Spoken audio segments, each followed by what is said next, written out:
Americans.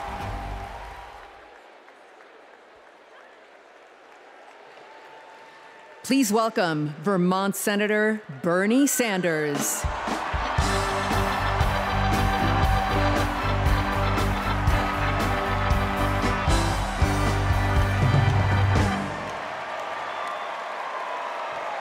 Thank you. Thank you. My fellow Americans, it is an honor to be with you tonight because we're laying the groundwork for Kamala Harris to become our next president. And let me tell you why that is so important. I want you all to remember where we were 3.5 years ago.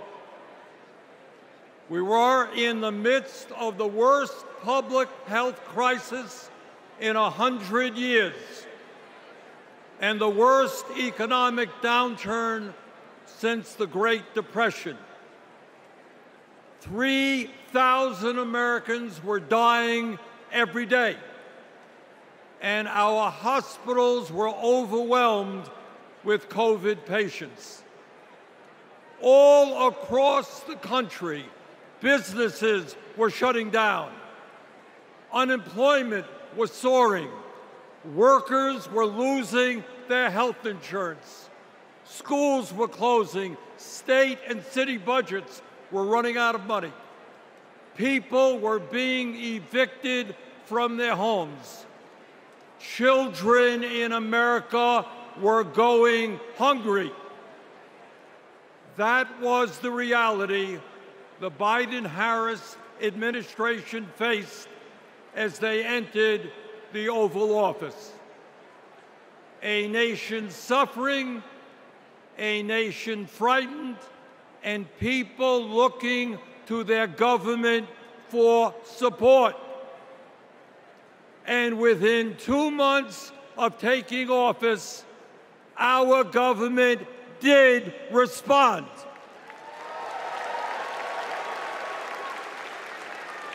We passed the American Rescue Plan, which provided $1,400 for every man, woman, and child in the working class.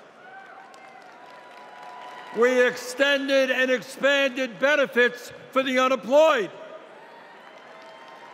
We provided emergency assistance for small businesses to stay open. We guaranteed health care coverage to tens of millions of Americans through one of the largest expansions of Medicaid in history.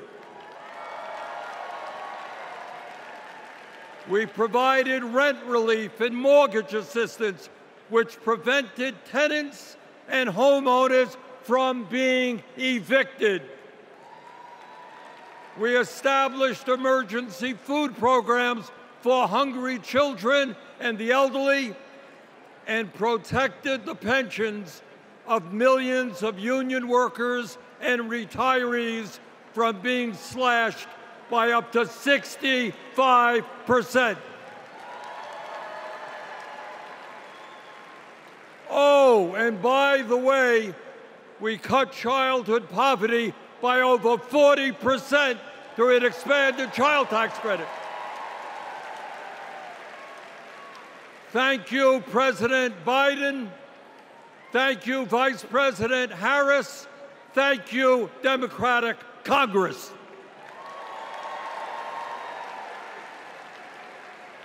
Now, I say all of this not to relive that difficult moment, but to make one simple point. When the political will is there, government can effectively deliver for the people of our country. And now we need to summon that will again, because too many of our fellow Americans are struggling every day to just get by, to put food on the table, to pay the rent, and to get the health care they need. Brothers and sisters, bottom line, we need an economy that works for all of us, not just the billionaire class.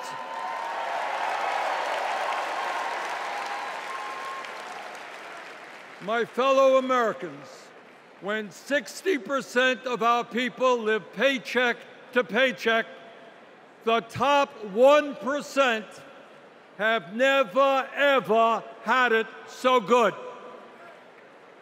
And these oligarchs tell us we shouldn't tax the rich. The oligarchs tell us we shouldn't take on price gouging. We shouldn't expand Medicare to cover dental, hearing, and vision. And we shouldn't increase Social Security benefits for struggling seniors. Well, I've got some bad news for them.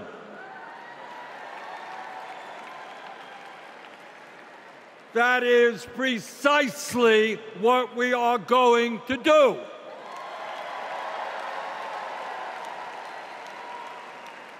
And we're going to win this struggle because this is precisely what the American people want from their government. And my friends, at the very top of that to-do list is the need to get big money out of our political process.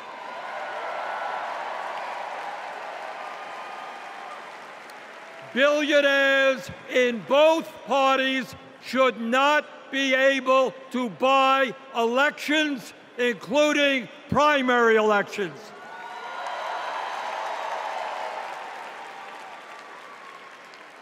For the sake of our democracy, we must overturn the disastrous Citizens United Supreme Court decision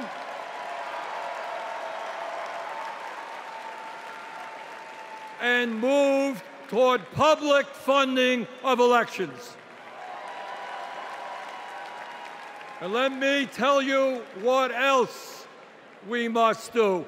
We need to join the rest of the industrialized world and guarantee health care to all people as a human right, not a privilege. We need to raise the minimum wage to a living wage. We need to pass the PRO Act so that workers can organize in unions and gain the decent pay and benefits they deserve. We need to strengthen public education, raise teachers' salaries, and make sure that every American, regardless of income, receives the higher education he or she needs. We need to take on Big Pharma and cut our prescription drug costs in half so that we no longer pay any more than other countries. Joe and Kamala made sure that no senior in America pays over $35 a month for insulin. We need to make sure that reality is true for every American. I look forward to working with Kamala and Tim to pass this agenda. And let us be very clear. This is not a radical agenda. But let me tell you what a radical agenda is. And that is Trump's Project 2025. At a time of massive income and wealth inequality, giving more tax breaks to billionaires is radical.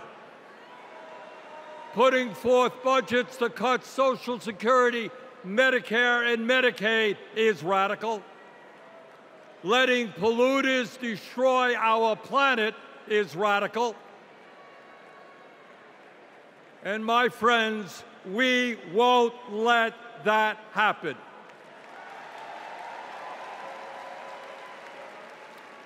Fellow Americans, in the last 3.5 years, working together, we have accomplished more than any government since FDR.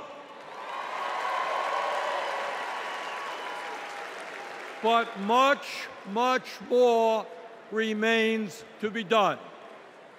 We must summon the courage to stand up to wealth and power and deliver justice for people at home and abroad.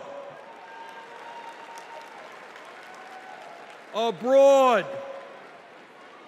we must end this horrific war in Gaza.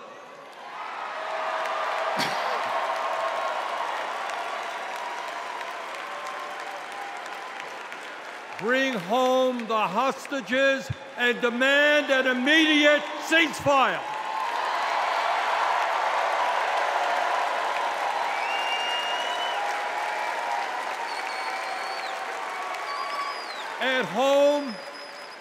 At home right here, we must take on big pharma, big oil, big ag, big tech, and all the other corporate monopolists whose greed is denying progress for working people.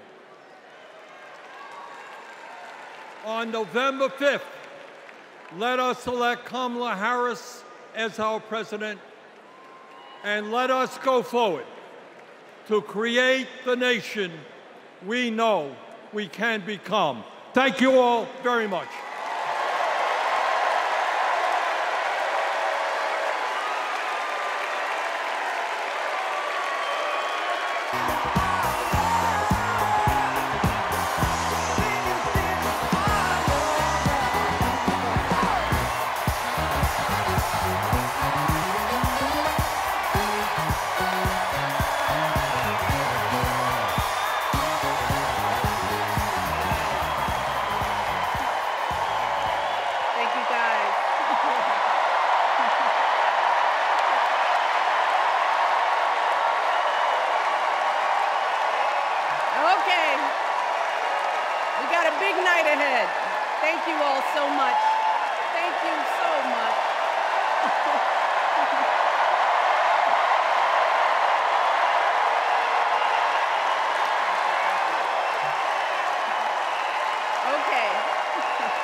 Something wonderfully magical is in the air, isn't it? Yeah. You know, we're feeling it here in this arena, but it's spreading all across this country we love. A familiar feeling that's been buried too deep for far too long. You know what I'm talking about. It's the contagious power of hope. The anticipation, the energy, the exhilaration of once again being on the cusp of a brighter day. The chance to vanquish the demons of fear, division, and hate that have consumed us and continue pursuing the unfinished promise of this great nation, the dream that our parents and grandparents fought and died and sacrificed for. America, hope is making a comeback.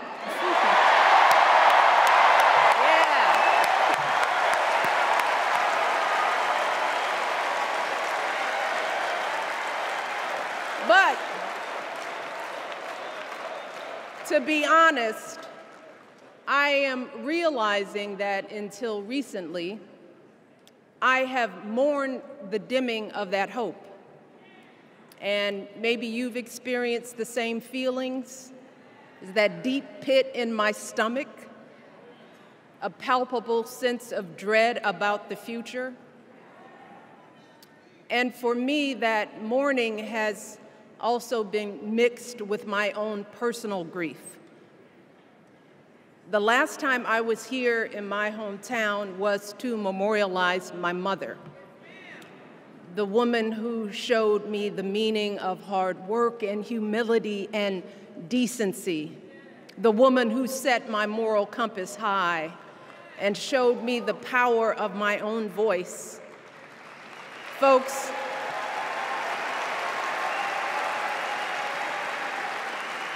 I still feel her loss so profoundly. I wasn't even sure if I'd be steady enough to stand before you tonight, but my heart compelled me to be here because of the sense of duty that I feel to honor her memory and to remind us all not to squander the sacrifices our elders made to give us a better future. You see, my mom, in her steady, quiet way, lived out that striving sense of hope every single day of her life. She believed that all children, all people have value, that anyone can succeed if given the opportunity. She and my father didn't aspire to be wealthy. In fact, they were suspicious of folks who took more than they needed. They understood that it wasn't enough for their kids to thrive if everyone else around us was drowning. So my mother volunteered at the local school. She always looked out for the other kids on the block. She was glad to do the thankless, unglamorous work that for generations has strengthened the fabric of this nation. The belief that if you do unto others, if you love thy neighbor, if you work and scrape and sacrifice, it will pay off. If not for you, then maybe for your children or your grandchildren. You see, those values have been passed on through family farms and factory towns, through tree-lined streets and crowded tenements, through prayer groups and National Guard units and social studies classrooms. Those were the values my mother poured into me until her very last breath.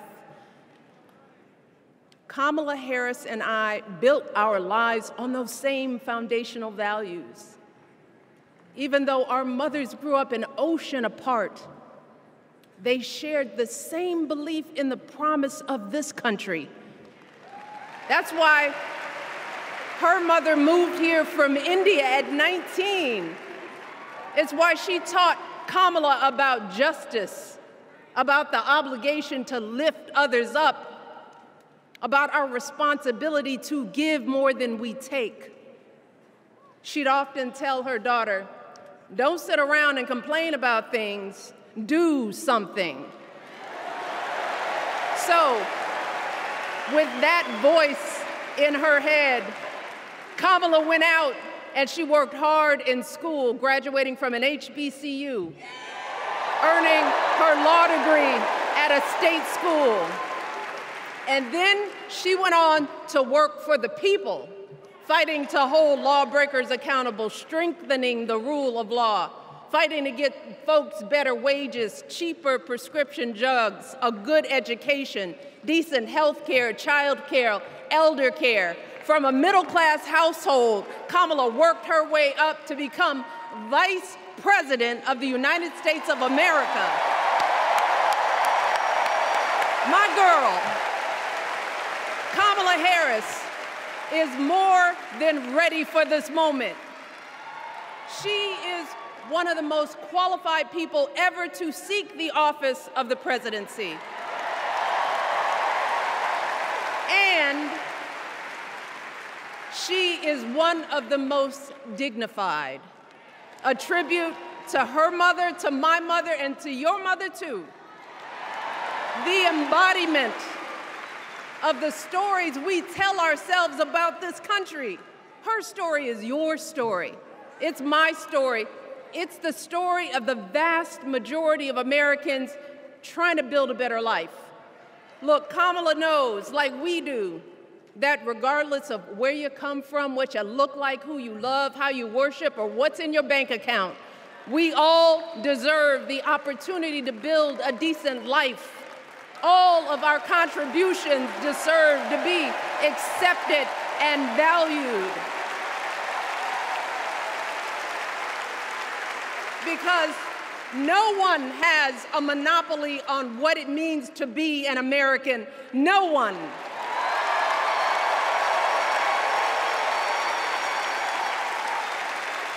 Kamala has shown her allegiance to this nation, not by spewing anger and bitterness, but by living a life of service and always pushing the doors of opportunity open to others.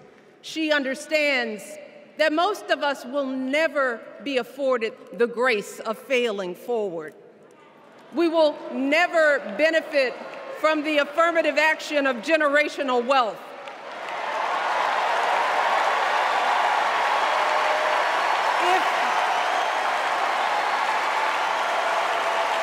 If we bankrupt a business or choke in a crisis, we don't get a second, third, or fourth chance. If things don't go our way, we don't have the luxury of whining or cheating others to get further ahead. No. We don't get to change the rules so we always win. If we see a mountain in front of us, we don't expect there to be an escalator waiting to take us to the top. No. We put our heads down. We get to work. In America, we do something.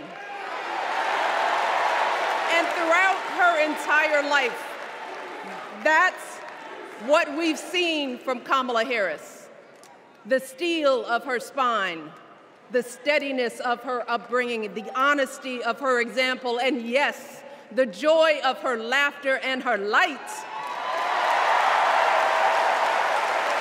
It couldn't be more obvious. Of the two major candidates in this race, only Kamala Harris truly understands the unseen labor and unwavering commitment that has always made America great.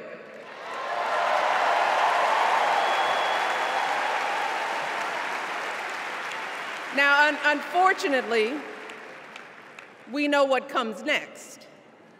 We know folks are going to do everything they can to distort her truth. My husband and I sadly know a little something about this. For years, Donald Trump did everything in his power to try to make people fear us. See, his limited, narrow view of the world made him feel threatened by the existence of two hard-working, highly educated, successful people who happen to be black.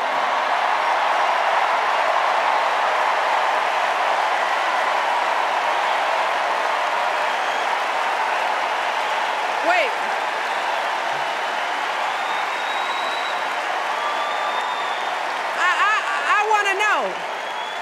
I want to know. Who's going to tell him that the job he's currently seeking might just be one of those black jobs?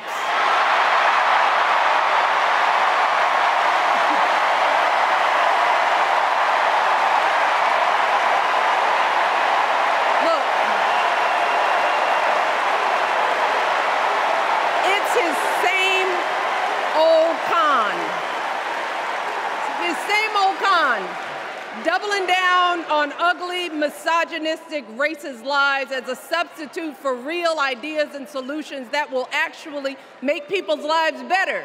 Look, because cutting our health care, taking away our freedom to control our bodies, the freedom to become a mother through IVF like I did, those things are not going to improve the health outcomes of our wives, mothers, and daughters. Shutting down the Department of Education, banning our books, none of that will prepare our kids for the future. Demonizing our children for being who they are and loving who they love, look, that doesn't make anybody's life better.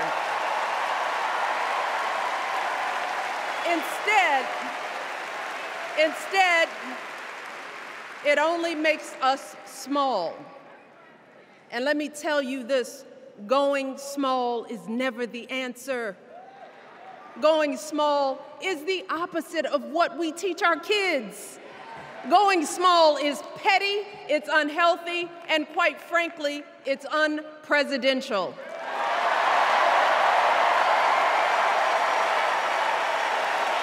So, why would any of us accept this from anyone seeking our highest office? Why would we normalize that type of backward leadership?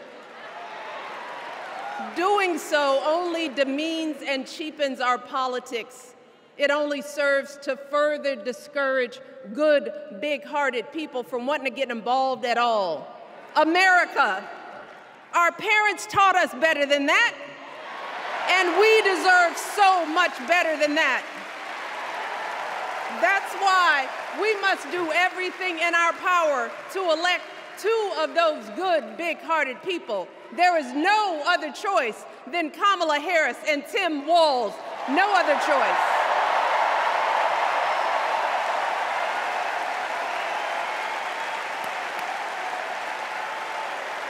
But as we embrace this renewed sense of hope, let us not forget the despair we have felt. Let us not forget what we are up against. Yes, Kamala and Tim are doing great now. We're loving it. They're packing arenas across the country. Folks are energized. We are feeling good. But remember, there are still so many people who are desperate for a different outcome, who are ready to question and criticize every move Kamala makes, who are eager to spread those lies, who don't want to vote for a woman, who will continue to prioritize building their wealth over ensuring that everyone has enough. So no matter how good we feel tonight or tomorrow or the next day, this is going to be an uphill battle. So folks, we cannot be our own worst enemies. No. See, because the minute something goes wrong, the minute a lie takes hold, folks, we cannot start wringing our hands. We cannot get a Goldilocks complex about whether everything is just right. And we cannot indulge our anxieties about whether this country will elect someone like Kamala instead of doing everything we can to get someone like Kamala elected.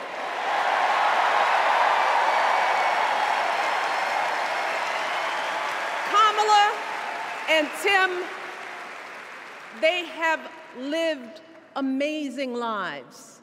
And I am confident that they will lead with compassion, inclusion, and grace. But they are still only human. They are not perfect. And like all of us, they will make mistakes. But luckily, y'all, this is not just on them. No, this is up to us, all of us, to be the solution that we seek. It's up to all of us to be the antidote to the darkness and division. Look, I don't care how you identify politically. whether you're Democrat, Republican, Independent, or none of the above, this is our time to stand up for what we know in our hearts is right.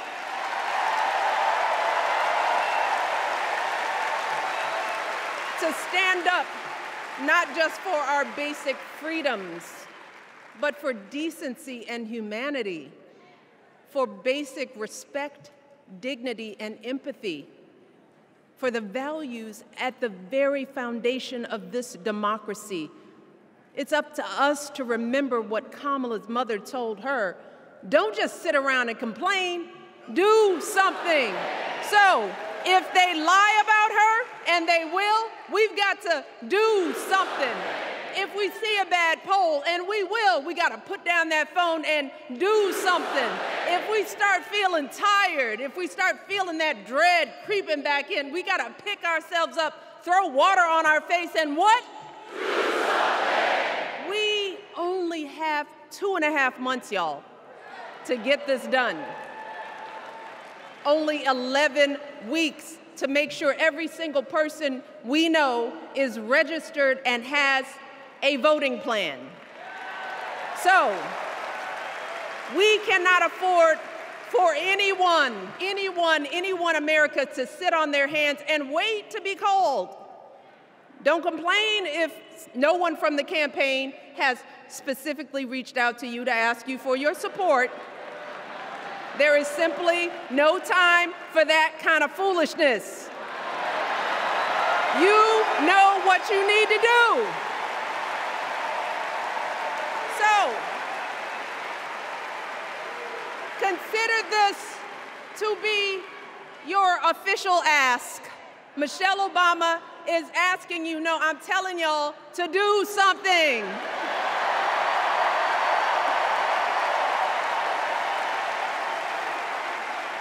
Because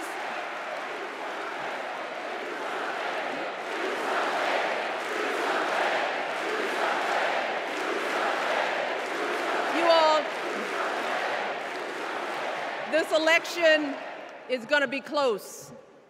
In some states, just a handful, listen to me, a handful of votes in every precinct could decide the winner. So we need to vote in numbers that erase any doubt. We need to overwhelm any effort to suppress us. Our fate is in our hands. In 77 days, we have the power to turn our country away from the fear, division, and smallness of the past. We have the power to marry our hope with our action.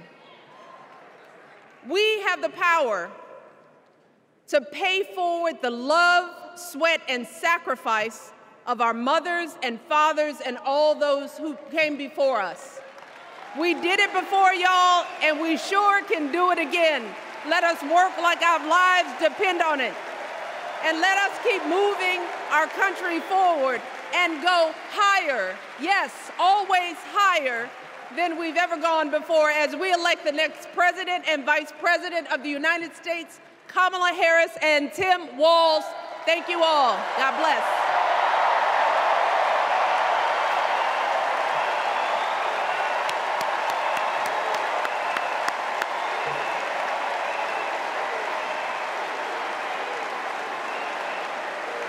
Now, before I go, I have one more job tonight.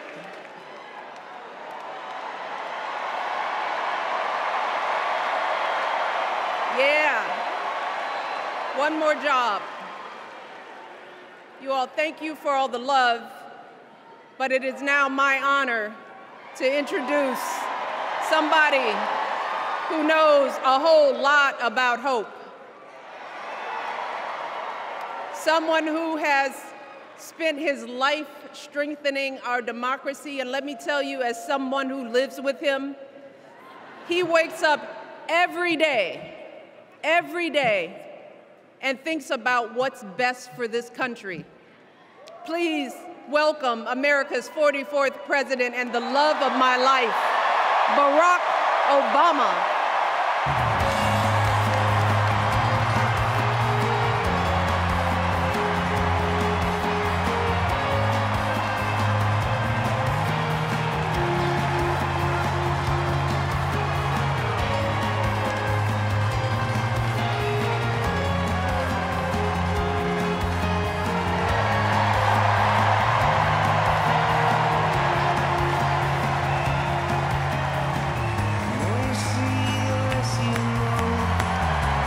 Hello, Chicago! Oh.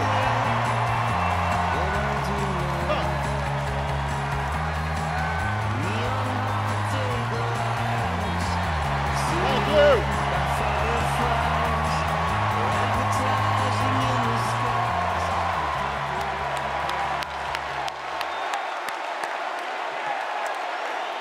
Thank you, thank you.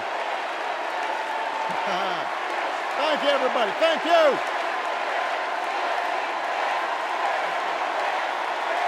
Thank you. Thank you. Thank you. All right. That's enough. Thank you, thank you. Chicago! It's good to be home. It is good to be home, and I don't know about you, but I'm feeling fired up.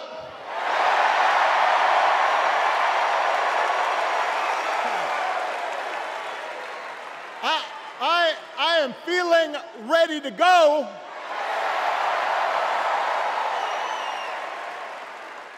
Even if I am the only person stupid enough to speak after Michelle Obama.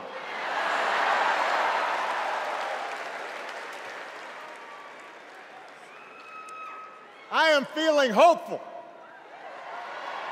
because this convention has always been pretty good to kids with funny names who believe in a country where anything is possible. Because we have a chance to elect someone who has spent her entire life trying to give people the same chances America gave her. Someone who sees you and hears you and will get up every single day and fight for you. The next president of the United States of America, Kamala Harris.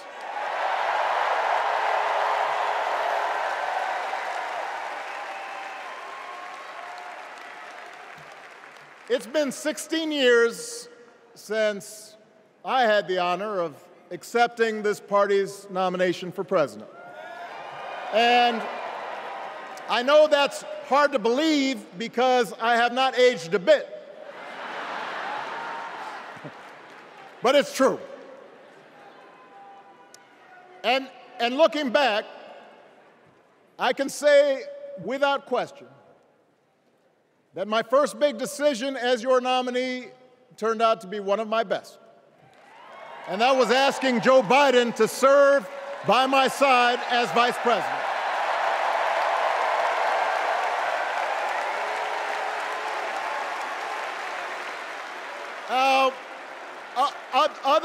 Other than some common Irish blood, Joe and I come from different backgrounds, but we became brothers. And as we worked together for 8, sometimes pretty tough years, what I came to admire most about Joe wasn't just his smarts, his experience. It was his empathy and his decency and his hard-earned resilience, his unshakable belief that everyone in this country deserves a fair shot.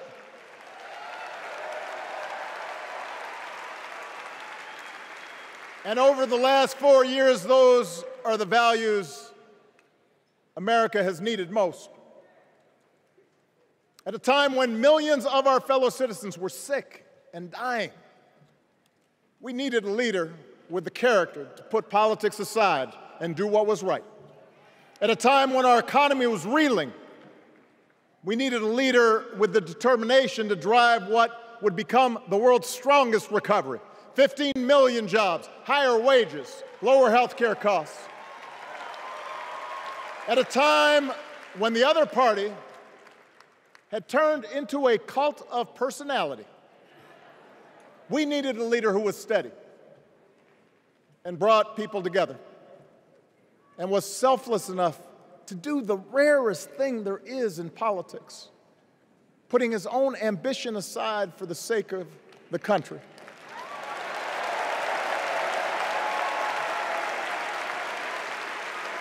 History will remember Joe Biden as an outstanding president who defended democracy at a moment of great danger. And I am proud to call him my president, but I am even prouder to call him my friend.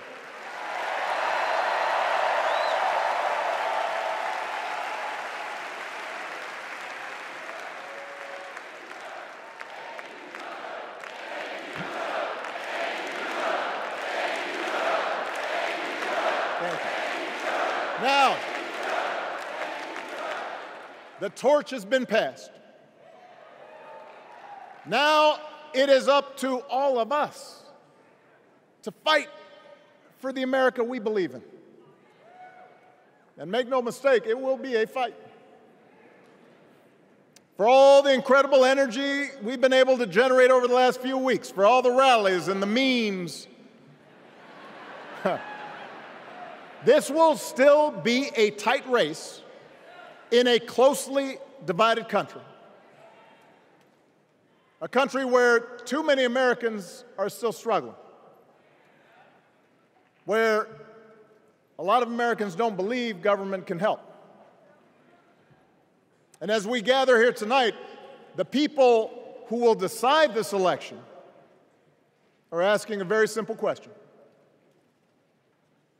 Who will fight for me? Who's thinking about my future, about my children's future, about our future together? One thing is for certain, Donald Trump is not losing sleep over that question.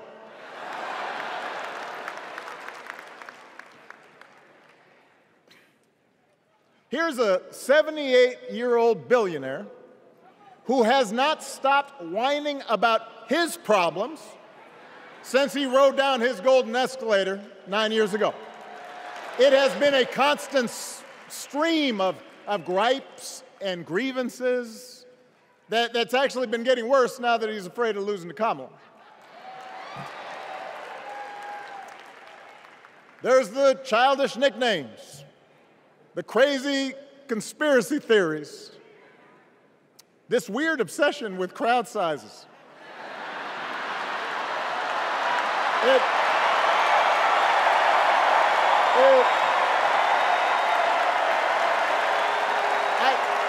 It just goes on and on and on. The other day I heard someone compare Trump to the neighbor who keeps running his leaf blower outside your window every minute of every day.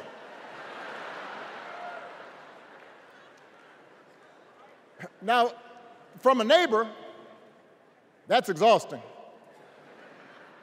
From a president, it's just dangerous. The truth is, Donald Trump sees power as nothing more than it means to his ends.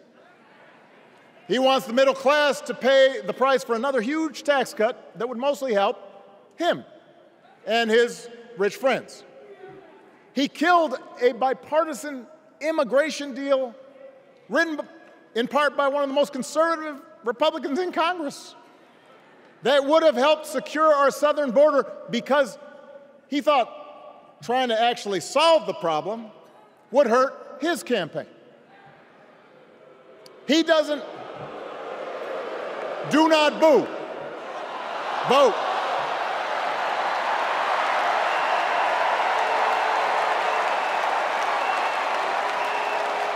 He doesn't seem to care if more women lose their reproductive freedom since it won't affect his life.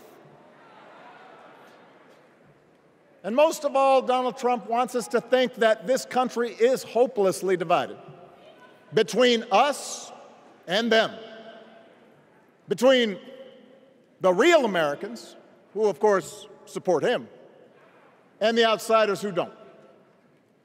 And he wants you to think that you'll be richer and safer if you will just give him the power to put those other people back in their place.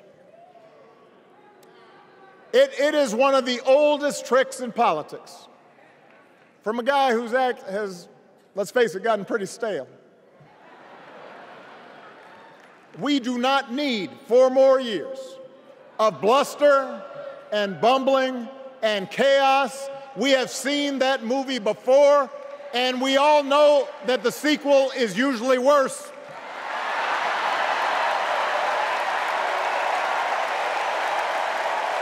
America's ready for a new chapter. America's ready for a better story. We are ready for a President Kamala Harris.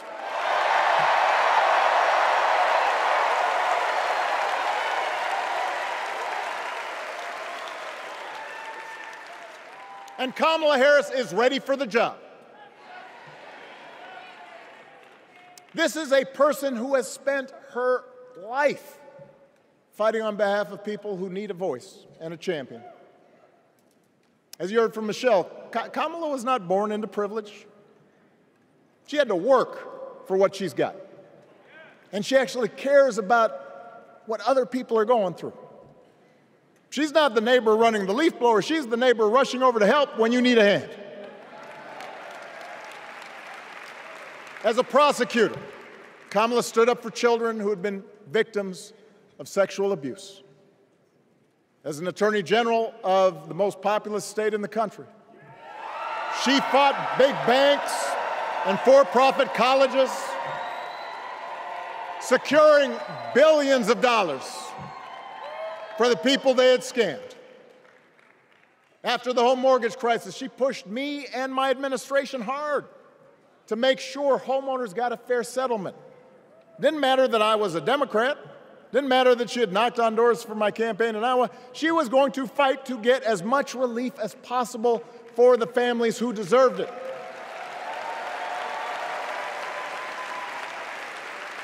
As vice president, she helped take on the drug companies to cap the cost of insulin, lower the cost of health care, give families with kids a tax cut.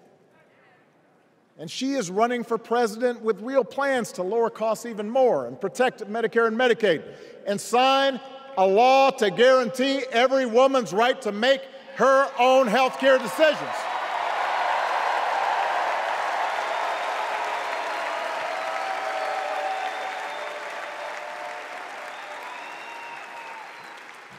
In other words, Kamala Harris won't be focused on her problems.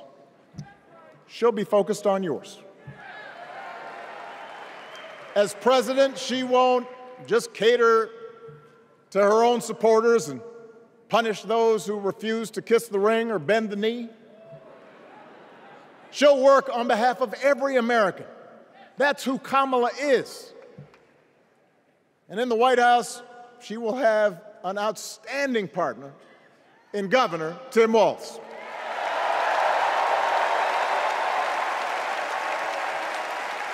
Let me tell you something. Let me tell you something. I love this guy.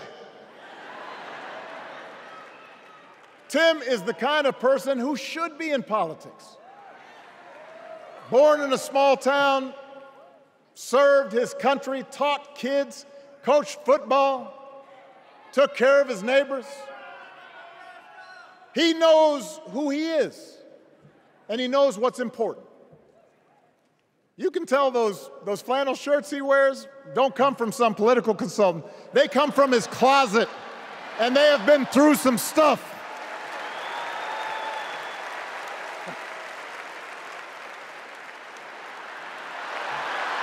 They have been through some stuff. That's right.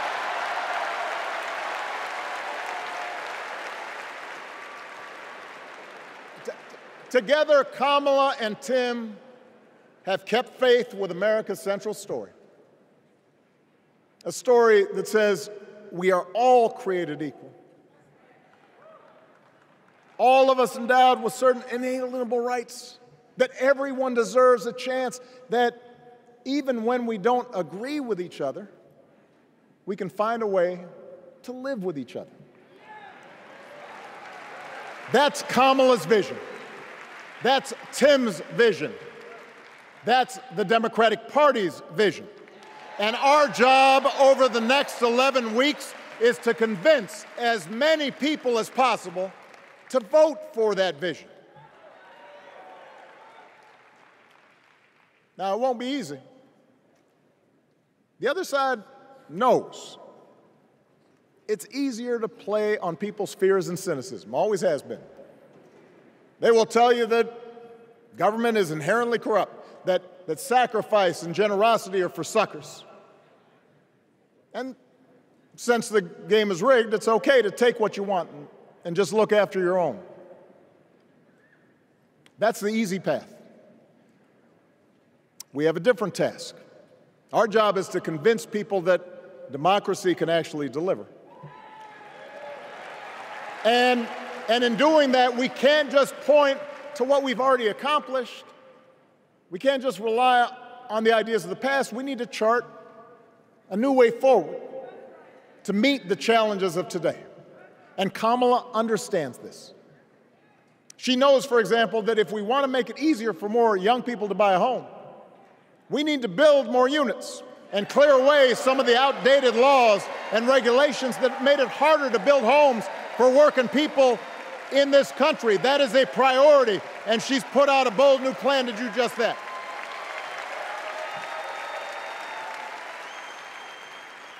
On health care, we should all be proud of the enormous progress that we've made through the Affordable Care Act,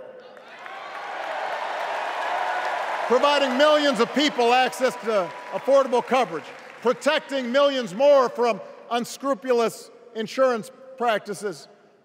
I noticed, by the way, that since it's become popular, they don't call it Obamacare no more.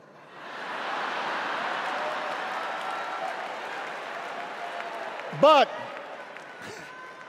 Kamala knows we can't stop there, which is why she'll keep working to limit out-of-pocket costs. Kamala knows that if we want to help people get ahead, we need to put a college degree within reach of more Americans. But she also knows college shouldn't be the only ticket to the middle class. We need to follow the lead of governors like Tim Walz, who said, if you've got the skills and the drive, you shouldn't need a degree to work for state government. And in this new economy, we need a president who actually cares about the millions of people all across this country who wake up every single day to do the essential, often thankless work, to care for our sick, to clean our streets, to deliver our packages. We need a president who will stand up for their right to bargain for better wages and working conditions. And Kamala will be that president.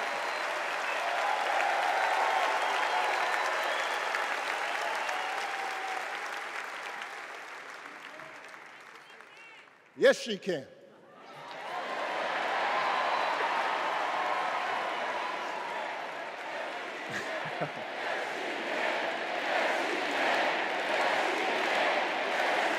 Yes, she can. A Harris-Walz administration can help us move past some of the tired old debates that keep stifling progress. Because at their core, Kamala and Tim understand that when everybody gets a fair shot, we are all better off. They understand that when every child gets a good education, the whole economy gets stronger. When women are paid the same as men for doing the same job, all families benefit.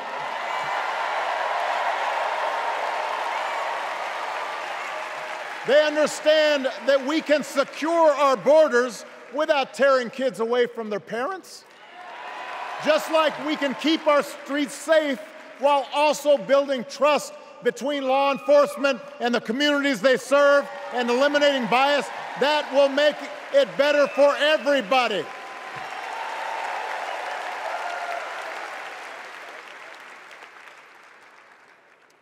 Donald Trump and his well-heeled donors, they don't see the world that way. For them, one group's gains is necessarily another group's loss. For them, freedom means that the powerful can do pretty much what they please, whether it's fire workers trying to organize a union, or put poison in our rivers, or avoid paying taxes like everybody else has to do. Well, we have a broader idea of freedom.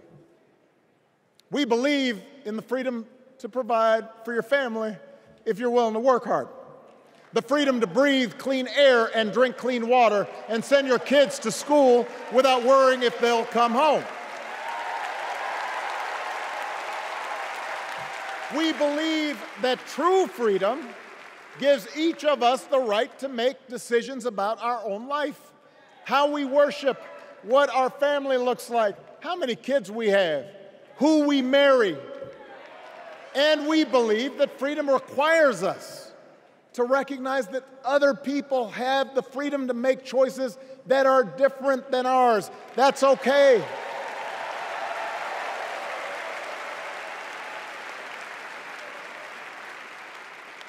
That's the America Kamala Harris and Tim Walz believe in.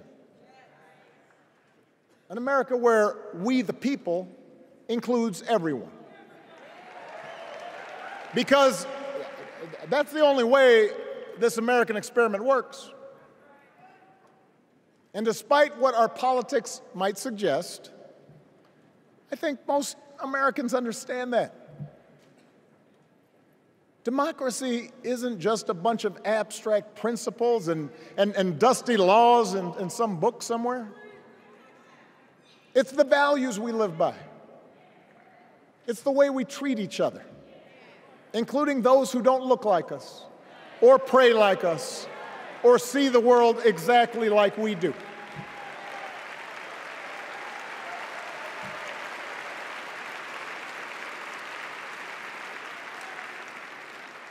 That sense of mutual respect has to be part of our message.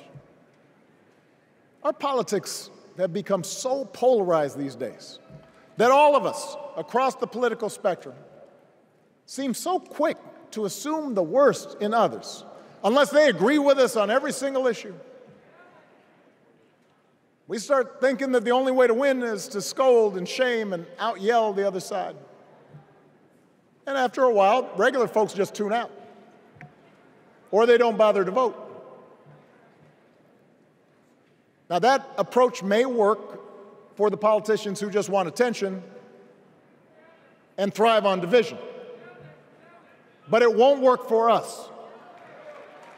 To make progress on the things we care about, the things that really affect people's lives, we need to remember that we've all got our blind spots and contradictions and prejudices, and that if we want to win over those who aren't yet ready to support our candidates, we need to listen to their concerns and maybe learn something in the process. After all, if a parent or grandparent occasionally says something that makes us cringe, we don't automatically assume they're bad people.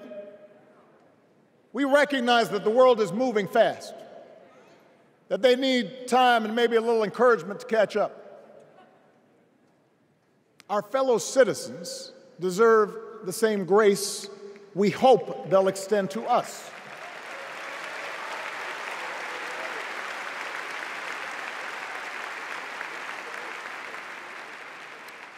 That's how we can build a true democratic majority, one that can get things done.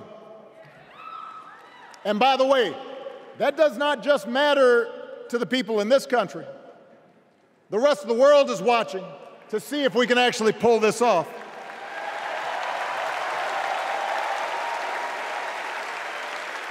No nation, no society has ever tried to build a democracy as big and as diverse as ours before. One that includes people that over decades have come from every corner of the globe. One where our allegiances and our community are defined not by race or blood, but by a common creed. And that's why when we uphold our values, the world's a little brighter. When we don't, the world's a little dimmer. And dictators and autocrats feel emboldened. And over time, we become less safe. We shouldn't be the world's policemen, and we can't eradicate every cruelty and injustice in the world. But America can be and must be a force for good, discouraging conflict, fighting disease, promoting human rights, protecting the planet from climate change, defending freedom, brokering peace. That's what Kamala Harris believes, and so do most Americans.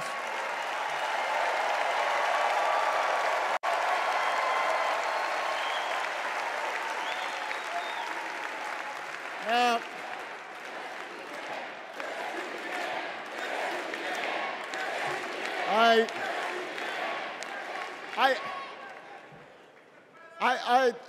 I know these ideas can feel pretty naive right now. We live in a time of such confusion and rancor, with a culture that puts a premium on things that don't last. Money, fame, status, likes. We chase the approval of strangers on our phones. We build all manner of walls and fences around ourselves, and then we wonder why we feel so alone. We don't trust each other as much because we don't take the time to know each other. And in that space between us, politicians and algorithms teach us to caricature each other and troll each other and fear each other. But here's the good news, Chicago. All across America, in big cities and small towns, away from all the noise, the ties that bind us together are still there. We still coach Little League and look out for our elderly neighbors. We still feed the hungry in churches and mosques and synagogues and temples. We share the same pride when our Olympic athletes compete for the gold. Because the vast majority of us do not want to live in a country that's bitter and divided. We want something better. We want to be better. And the joy and the excitement that we're seeing around this campaign tells us we're not alone. You know, I've spent a lot of time thinking about these past few months because, as Michelle mentioned, this summer we lost her mom, Ms. Marion Robinson. And I don't know that anybody has ever loved their mother-in-law any more than I love mine. Mostly it's because she was funny and wise and the least pretentious person I knew. That, and she always defended me with Michelle when I messed up. I'd hide behind her.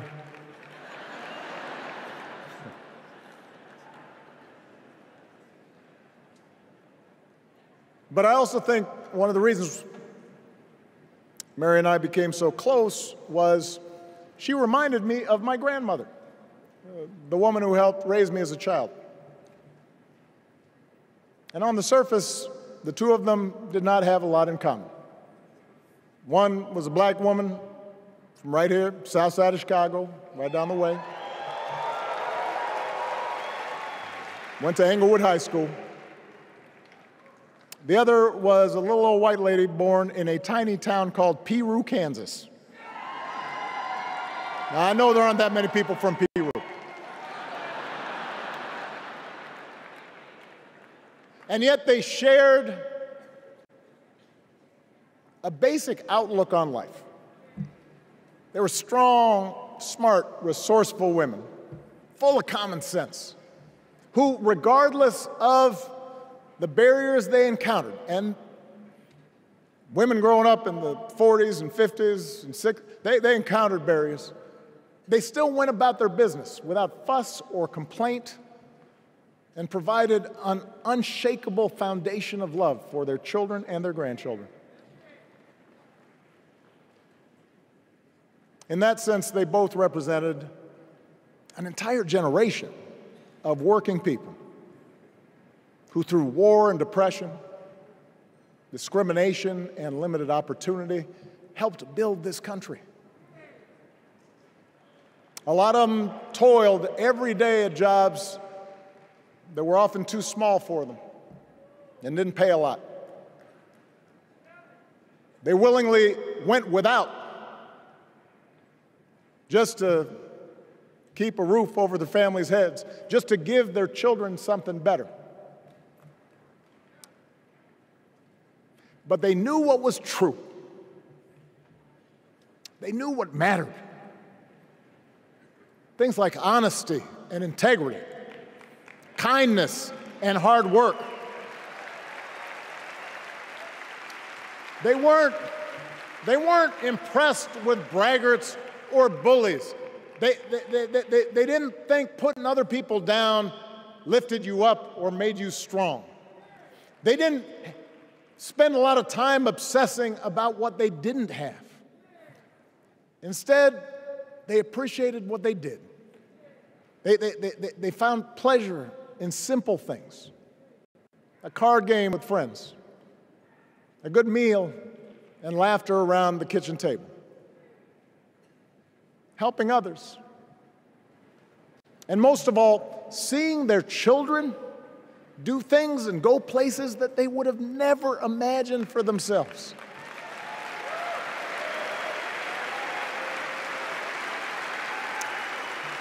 Whether you are a Democrat or a Republican or somewhere in between, we have all had people like that in our lives.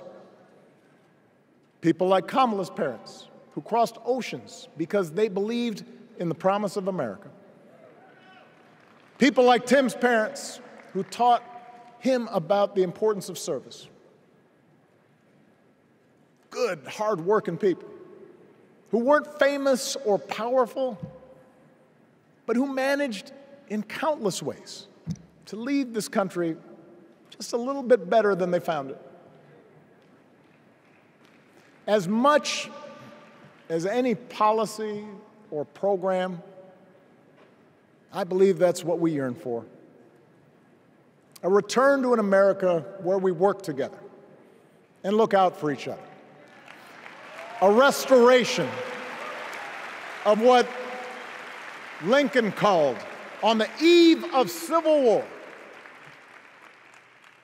our bonds of affection.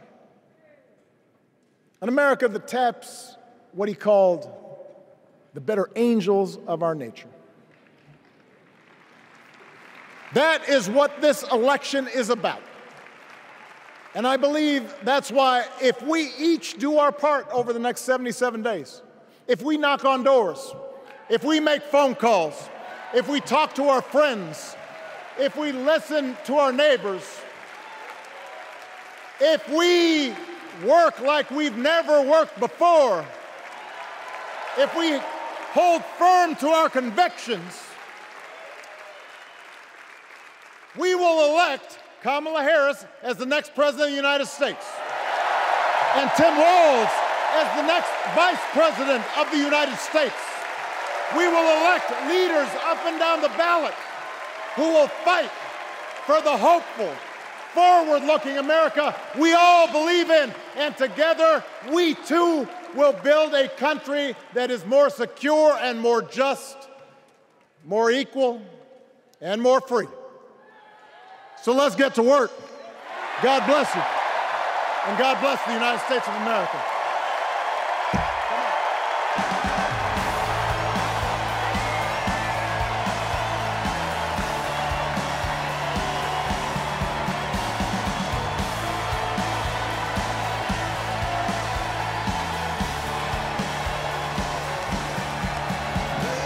Take it on your suitcase.